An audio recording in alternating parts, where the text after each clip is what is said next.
ஆண்டவராகிய இயேசு கிறிஸ்துவின் நாமத்தினாலே பூதுரேஜ் சபையின் சார்பாக என்னுடைய வாழ்த்துதலை தெரிவித்துக் கொள்கிறேன். இன்றைய நாளுக்கான தேவ வார்த்தை நாகும் 1ஆம் அதிகாரம் 7ஆம் வசனம். கர்த்தர் நல்லவர், இக்கட்டான நாளிலே அரணான கோட்டை, தம்மை நம்புகிறவர்களை அறிந்திருக்கிறார். நம்முடைய வாழ்க்கையில் இக்கட்டான நேரம் வரும்பொழுது நாம் நம்பியிருக்கிற மனிதர்கள் நம்மளை கைவிடலாம், நம்மளை விட்டு விலகலாம், வெறுக்கலாம், ஏதாவது ஒரு சூழ்நிலையிலே நம்மை விட்டு பிரிந்து போகலாம். ஆனால் ஆண்டவருடைய வார்த்தை இங்கே சொல்லப்பட்டிருக்கிறது.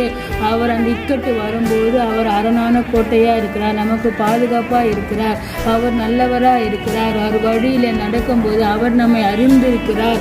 ஆகையால் மனிதர் நமக்கு உதவி செய்யவில்லை, நம்ம தேடி யாரும் வரலை, நமக்கு கொடுக்க ஆள் இல்லை, நம்மளை விசாரிக்க ஆள் இல்லை என்று நம் கவலைப்படாமல் அந்த நல்ல தேவனை நோக்கி நாம் காத்திருக்கும் பொழுது அவர் நம்மை அறிந்து நம்முடைய தேவைகளை சந்தித்து நம்மை நடத்த வல்லவராக இருக்கிறார்.